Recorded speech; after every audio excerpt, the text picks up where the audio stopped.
Beverly Hills Hotel, October 12, 2019. Tech billionaire Robert Hensley steps off stage after pledging $40 million to underprivileged youth. 400 guests still applauding in the ballroom. He reaches for scotch backstage, exhales hard, believes his wireless microphone is muted. It isn't. 3 problems solved? Permanently, he mutters to his assistant. The audio engineer in the control room freezes. Channel 7 is still live, still recording.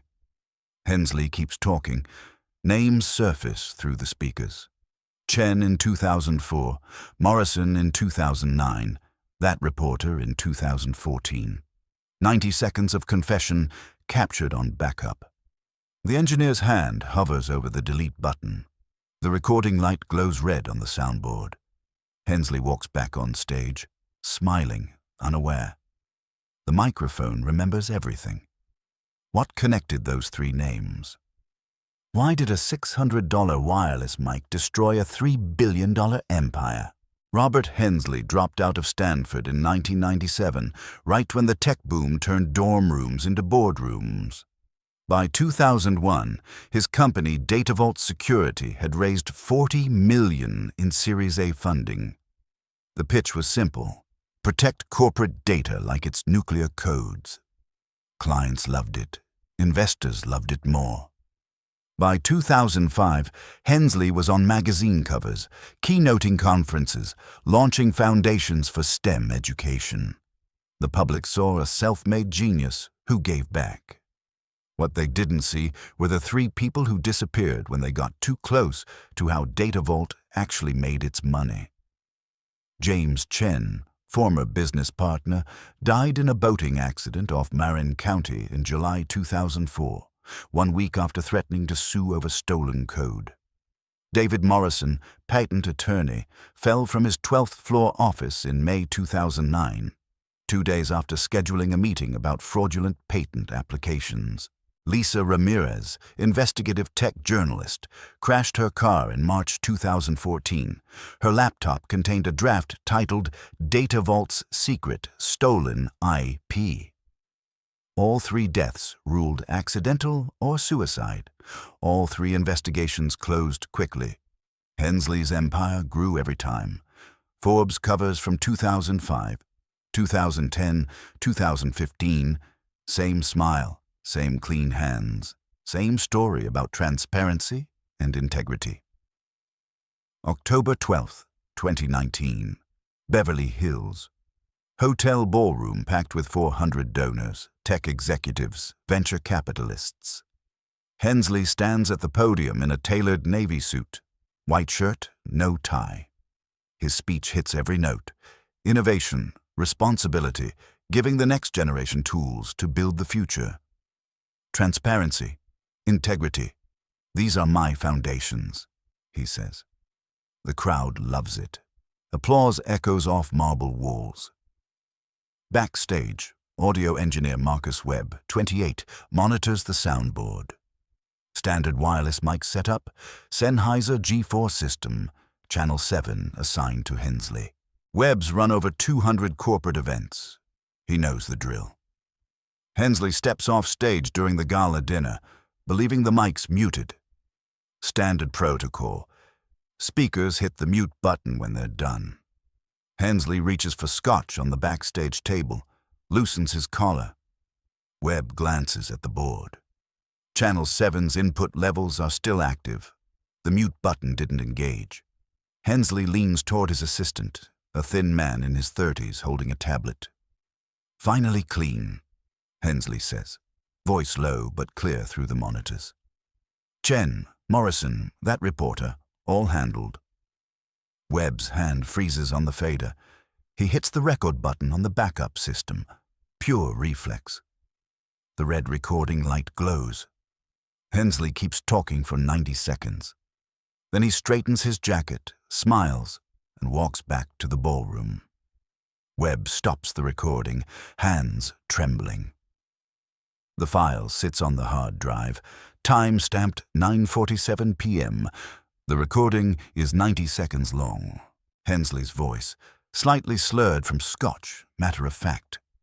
Chen's boat was easy. Fuel line, spark, done. Morrison jumped because he had to. We made sure he had to. His assistant asks, all buried now. Hensley laughs. Completely.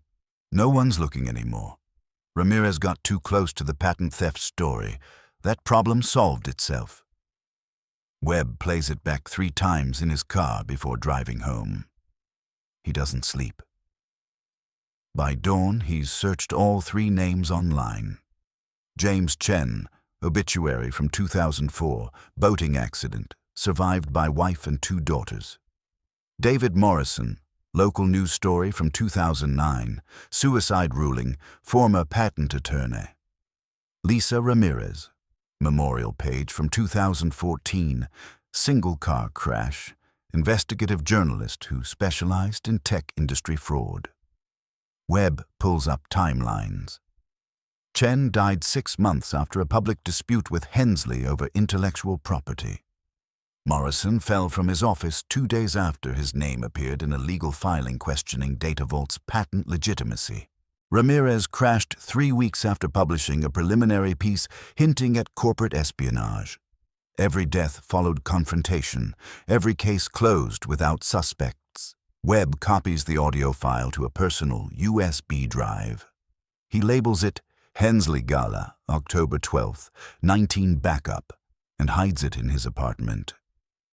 For 3 days, he wrestles with the choice: go to police and destroy his career in audio engineering, or delete the file and pretend he never heard it.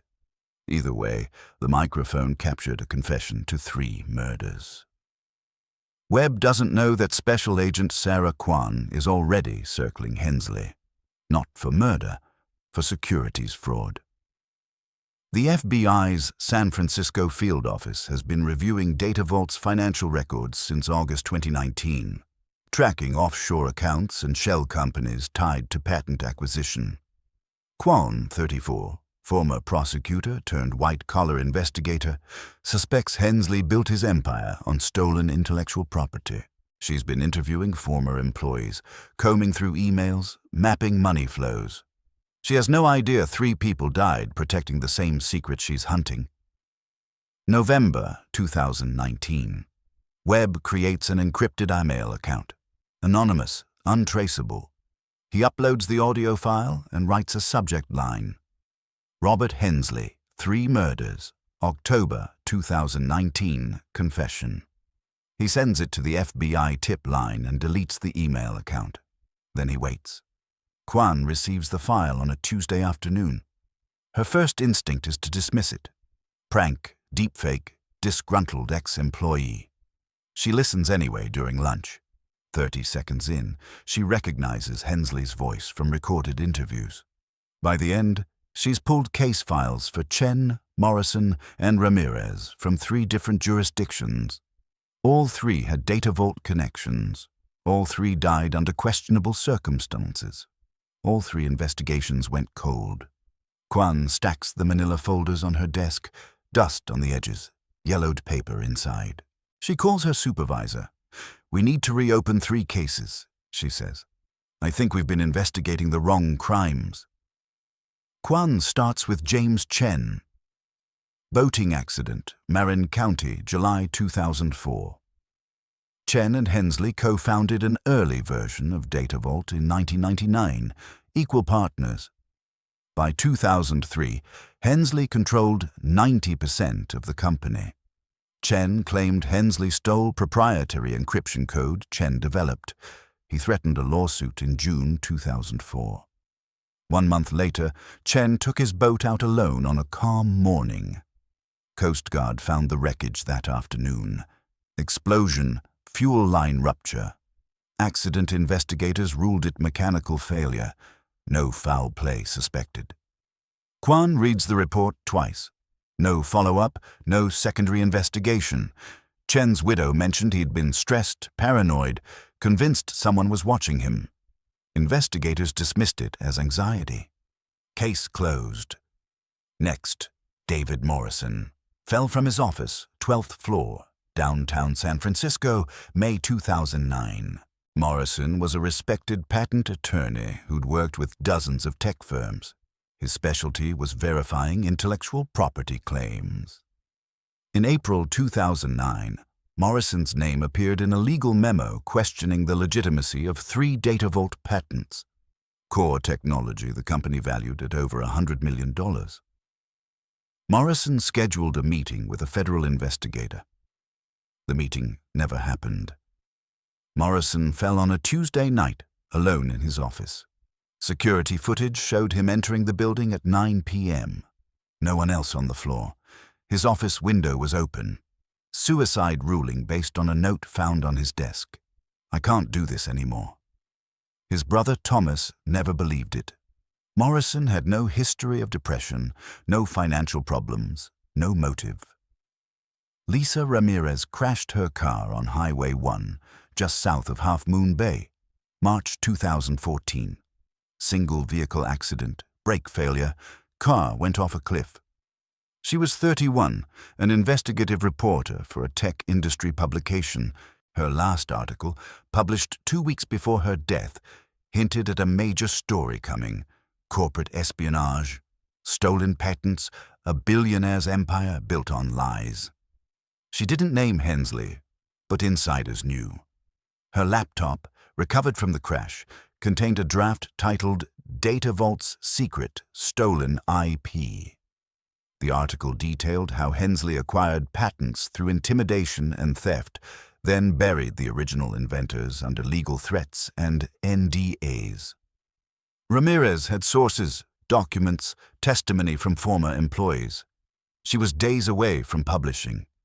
Her brakes failed on a winding coastal road. Accident investigators found corrosion in the brake line. Wear and tear, they said. No evidence of tampering. Case closed. Quan lays out the pattern. 3 people, 3 threats, 3 deaths. Chen in 2004 knew about stolen code. Morrison in 2009 questioned patent legitimacy. Ramirez in 2014 ready to expose the whole operation. Each death within 10 days of confronting Hensley. Each ruled accidental or suicide. Each investigation stayed local, isolated. Different jurisdictions, different detectives, no one connecting the dots. Until now. Quan brings the recording to her supervisor in December 2019. He listens, stone-faced. "This won't hold up in court," he says. "Recording obtained without consent, no warrant, chain of custody issues." Quan nods. "Then we build a case around it. Follow the money." Quan dives into Data Vault's financial records. She's looking for payments that match the deaths: 2004, 2009, 2014. It takes 2 weeks, but she finds them. Offshore accounts in the Cayman Islands, shell companies with generic names, wire transfers routed through 3 countries before landing in untraceable accounts. July 2004, $200,000 moved 3 days before Chen's boat exploded. May 2009, $150,000 transferred 2 days before Morrison fell. March 2014, $150,000 sent 1 week before Ramirez's brakes failed. Total, $500,000 across 10 years. The money didn't come directly from Hensley's accounts. Too obvious. It flowed through Data Vault's consulting fees budget, then through contractors, then offshore. Quan traces the final destination, accounts linked to Vincent Rousseau, a known fixer with connections to organized crime.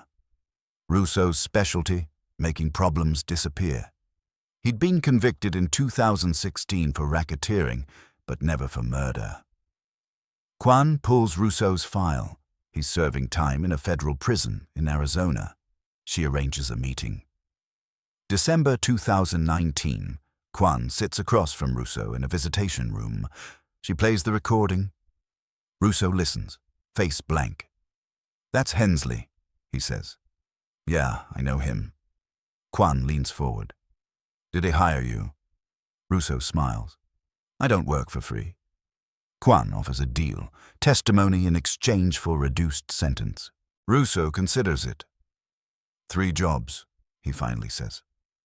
Chen, Morrison, Ramirez. Hensley paid me $500,000 total.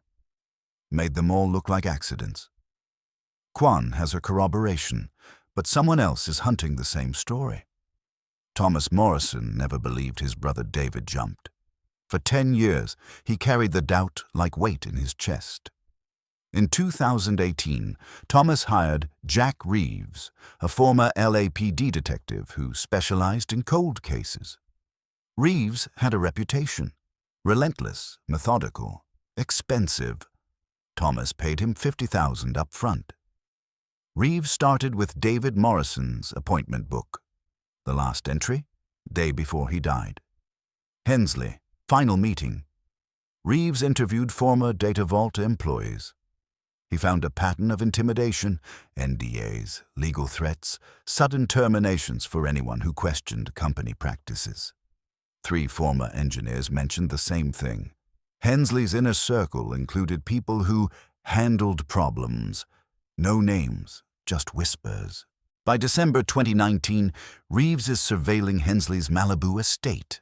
That's when he spots the FBI, black sedans, rotating shifts, agents watching the same house. Reeves makes a call. He reaches out to the lead investigator through a mutual contact. Quan agrees to meet. They compare notes in a coffee shop in Santa Monica. Reeves shares David Morrison's appointment book, witness statements, the pattern of intimidation. Quan shares the audio recording and Russo's preliminary testimony. "We're building the same case," Quan says. Reeves nods. "Then let's finish it together." The collaboration shifts everything. FBI resources plus private investigation, the legwork. By early January 2020, they have enough for an arrest warrant. But before they can move, the audio file leaks. Marcus Webb panics. The FBI hasn't contacted him. The investigation feels stalled.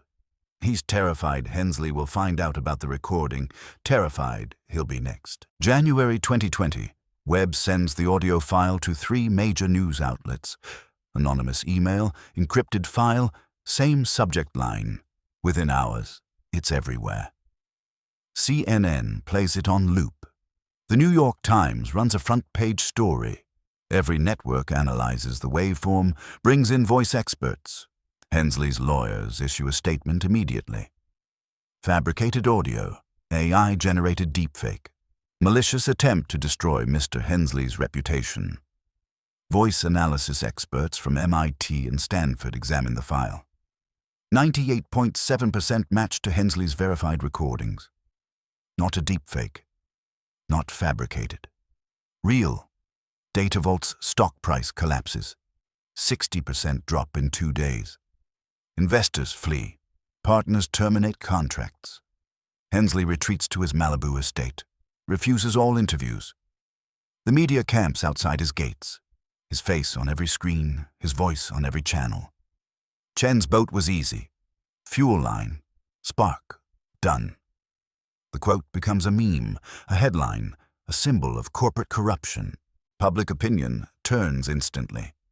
The billionaire philanthropist becomes the billionaire murderer. Quan watches the news from her office, furious.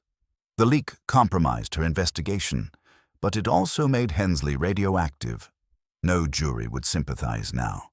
The court of public opinion had already convicted him. January 15th, 2020. FBI raids Hensley's Malibu estate at dawn. 20 agents search warrants for his home, his offices, his vehicles. They seize computers, hard drives, phones, dozens of devices. In Hensley's home office, they find burner phones in a desk drawer. Encrypted messaging apps, deleted conversations partially recovered. Messages reference Chen problem, Morrison solution, journalist issue. The phones connect to a single contact, a number traced back to Vincent Russo. Offshore payment records confirm the link. Money from Data Vault accounts to Russo's network, timing matching each death. Quan finds more. correspondence with shell company executives, invoices for consulting services, wire transfer confirmations. Everything documented, everything traceable. Hensley kept records because he never thought anyone would look. That afternoon, Hensley is arrested at his estate, charged with 3 counts of conspiracy to commit murder, murder for hire, obstruction of justice. Bail set at $100 million. Hensley posts it within hours. Cash, not bond. He's released the same day, ankle monitor attached. The media frenzy intensifies. Protesters gather outside his estate. Former business partners release statements condemning him. DataVault's board votes to remove him as CEO. His philanthropy foundation shuts down, everything he built unraveling in days. The microphone did what 15 years of investigations couldn't. It made him confess. The trial begins September 2020, Los Angeles Superior Court. Prosecution presents the audio recording, financial records, witness testimony from Russo. The courtroom is packed. Journalists, victims' families, tech industry observers. Russo takes the stand, details every job. Hensley called me in June 2004. Said he had a partner problem. Paid me $200,000 to make it look like an accident. I rigged Chen's boat. Fuel line, timer, remote detonator. Clean. Professional. Morrison's death was different. Hensley wanted it to look like suicide. I got into Morrison's building, waited in his office. He showed up late, alone. I gave him a choice. Jump or get pushed. He jumped, left the note I wrote on his desk. Ramirez required precision. Brake lines, cut them halfway, corroded the rest. She'd break once, maybe twice before they failed completely. Happened on a coastal highway, looked natural. Russo's testimony is devastating. The defense attacks his credibility. Convicted felon, plea deal, reduced sentence. But the financial records support everything. Every payment, every date, every method. Marcus Webb testifies about the microphone malfunction, the 90-second recording, his decision to preserve the file. Hensley's lawyers argue the recording is inadmissible, obtained without consent.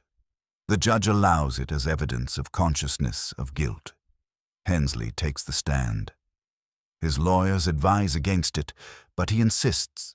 He's controlled his narrative his entire life. He believes he can do it again. He claims the recording is a joke, dark humor taken out of context. I was exhausted, drunk, trying to sound tough in front of my assistant. I never killed anyone. The prosecution destroys him on cross-examination. They present the financial records. Explain these payments. The burner phones. Why encrypted messages to a convicted criminal? The timeline. Coincidence that all 3 died days after threatening your company? Hensley has no answers that hold up. His confidence cracks. The jury sees a man who thought he was untouchable, who believed wealth and influence made him invisible. November 2020, after 6 weeks of testimony, the jury deliberates for 8 hours. Guilty on all 3 counts of conspiracy to commit murder. The courtroom erupts. Victims' families weep. Hensley sits motionless, face drained. Sentencing comes 2 weeks later, 3 consecutive life sentences without possibility of parole. The judge's words are cold. You used your wealth and power to eliminate anyone who threatened your empire. You showed no remorse, no humanity. You'll spend the rest of your life in prison. Hensley is led away in handcuffs. The microphone, still in evidence, captured everything. It never lied. DataVault dissolves within 6 months. Assets liquidated, sold to competitors, divided among creditors. Hensley's personal fortune, $3.2 billion. Frozen, then redistributed. $1 billion to James Chen's family. $1 billion to David Morrison's family. $1 billion to Lisa Ramirez's family. The rest consumed by legal fees, restitution, government fines. The families finally get closure, but money doesn't erase 15 years of unanswered questions. Marcus Webb testifies at trial, but remains anonymous in press coverage. It doesn't matter. The audio industry blacklists him anyway. Everyone knows who leaked the file. His career ends. He moves to Oregon, works tech support for a software company, never touches audio equipment again. The recording haunts him. He saved it, sent it, leaked it, but it cost him everything too. Agent Sarah Kwan receives a commendation, promotion to senior investigator. Jack Reeves collects $2 million from the Morrison family settlement, payment for 10 years of belief when no one else believed. The three families hold a private memorial in San Francisco, November 2021. They place 3 stones at Ocean Beach, one for each victim. The waves take them out to sea. Chen, Morrison, Ramirez, names that should have been forgotten, now remembered because a microphone stayed on for 90 seconds. 3 years later, 2023. Hensley sits in maximum security at San Quentin State Prison. A documentary filmmaker requests an interview. Denied. He has nothing left to say. The wireless microphone remains in an LAPD evidence locker, serial number faded, dust gathering on the casing. It's been used as a teaching tool. Criminal justice professors play the recording in classes about accidental confessions, about how technology failures expose truth. The case is studied in law schools under consciousness of guilt and admissibility of covert recordings. Webb lives quietly in Portland now. He doesn't watch the documentaries, doesn't read the articles. He knows what happened. Every day he wonders if he made the right choice. Save the file or delete it. Save 3 families or save himself. He chose the families. It destroyed his career, but 3 killers got justice. That has to count for something. The microphone sits in storage, but its echo never fades. In the end, it wasn't genius or planning that caught Hensley. It was 90 seconds of truth he didn't know was being recorded. Fame made him careless. Technology made him visible. The mic he forgot about remembered everything. They say the wealthiest people control their narrative, but they can't control what they say when they think no one's listening.